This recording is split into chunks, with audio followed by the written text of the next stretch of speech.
Je raconte la misère des Algériens. Et je crois que je ne me souviens pas d'avoir lu un Algérien raconter une telle misère avec une telle lucidité, une telle loyauté. Mais Monsieur Cadra, ils étaient encore plus misérables avant la France. Ça, vous ne l'avez pas raconté. Avant la France, ils étaient encore plus misérables. Ils crevaient de faim. Je n'aime pas entrer dans ces détails parce que c'est la vérité. Je vous rappelle.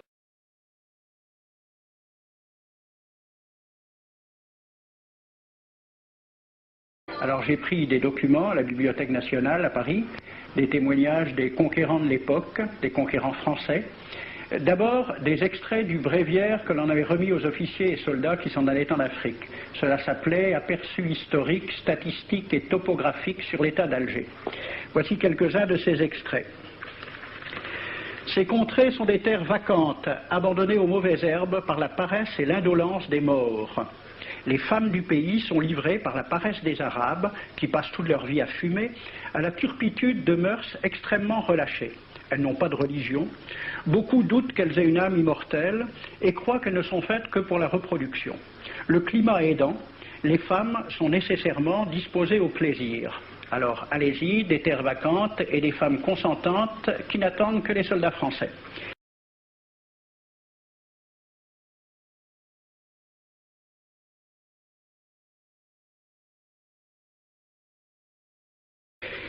Et puis à côté, j'ai vu d'autres documents qui marquent l'étonnement des officiers français qui débarquaient en Afrique. C'est Campagne d'Afrique en 1830 par un officier du corps expéditionnaire. Cette terre, qu'on avait présentée comme sauvage et inhabitée, est couverte de jolies maisons de campagne entourées de jardins. Toutes sont bâties sur des hauteurs dont les mouvements onduleux contrastent tout à fait avec l'aridité des côtes de Provence. La végétation y est superbe, et partout des sources et des courants d'eau fécondent la terre. Les fruits y sont en abondance, un grand nombre d'aqueducs amènent les eaux jusqu'à la capitale. Et le maréchal Bugeaud lui-même. J'ai reconnu que l'Algérie produit beaucoup de grains, une immense quantité de bétail. L'immensité des terrains ensemencés atteste l'existence d'une population beaucoup plus nombreuse qu'on ne le pensait. Le commandant Claude-Antoine Roset, dans Voyage dans la régence d'Alger en 1833. Presque tous les hommes savent lire et compter. En France, on compte à l'époque 40% d'analphabètes.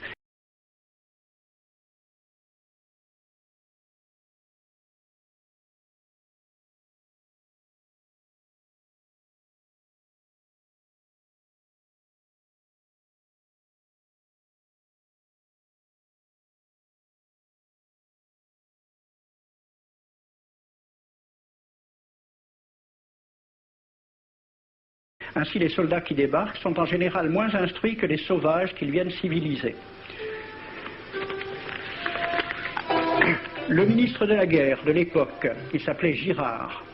Il faut se résigner à refouler au loin, à exterminer même la population indigène. Le ravage, l'incendie, la ruine de l'agriculture sont peut-être les seuls moyens d'établir solidement notre domination. Savary, duc de Rovigo. Apportez des têtes, bouchez les conduites d'eau avec la tête du premier bédouin que vous rencontrerez, au nom bien sûr de la civilisation.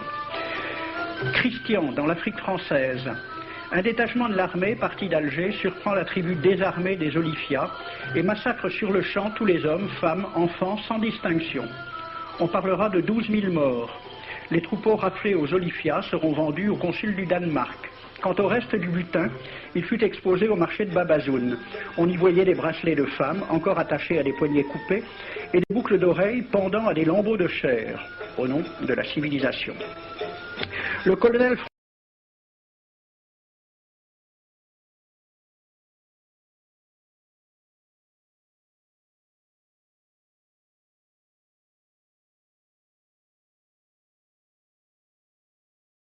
François de Montagnac.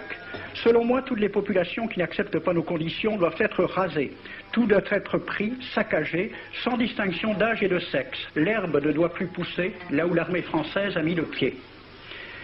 Saint-Arnaud, il était commandant et c'était aussi un mari très attentionné. Il écrit à sa femme: « Chère Louise, je suis bivouaqué par une chaleur de 40 degrés au milieu de 20 villages superbes qui ne se sont jamais bien soumis.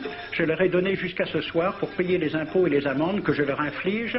S'ils ne s'exécutent pas, j'enverrai 3 colonnes brûler tout. » En juin 1845, la tribu des Ouled Riha, chassée de ses douars par les détachements incendiaires du colonel Pélissier, se réfugie dans des grottes de montagne. Ordre du maréchal Bugeaud. Si ces gredins se retirent dans leurs cavernes, imitez Cavaignac Béha, fumez-les à outrance comme des renards.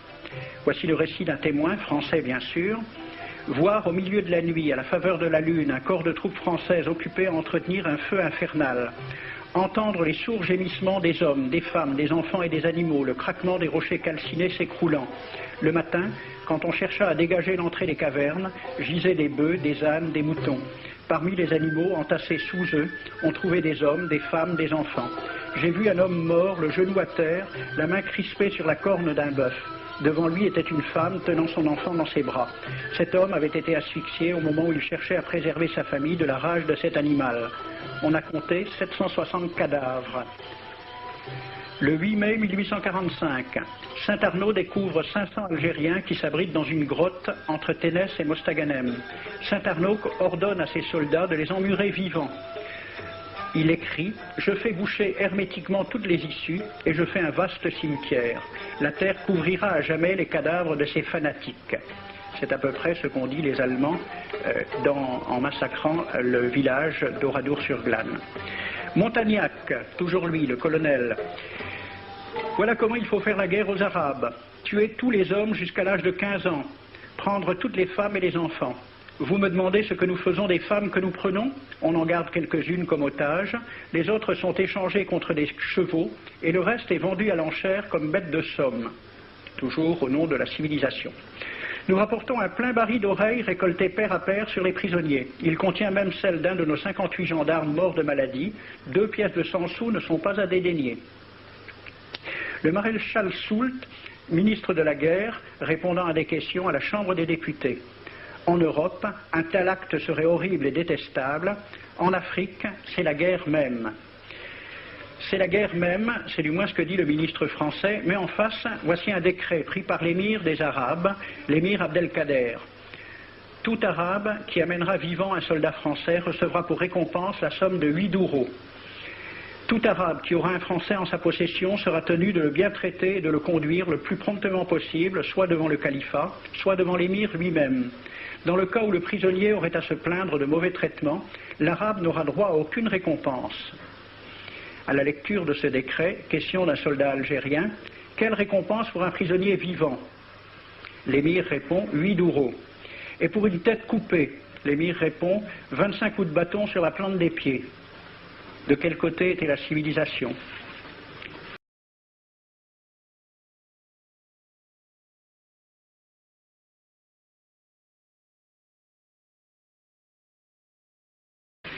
J'ai donc fait ce film avec les citations et des dessins et gravures qui étaient à la Bibliothèque nationale à Paris, et j'ai proposé le film à la Ligue de l'enseignement pour qu'il soit projeté dans les lycées et collèges de France et de Navarre. La Ligue de l'enseignement l'a refusé avec cette appréciation. Quoique très correctement réalisé et basé sur des documents indiscutables, ce film va à l'encontre de toutes les idées qui servent de base à l'enseignement de la pénétration française en Afrique du Nord, ce qui rend sa diffusion impossible. C'était reconnaître que l'enseignement n'avait pas pour but l'éducation, c'est-à-dire l'ouverture vers la réalité, mais l'endoctrinement au service d'une idée politique.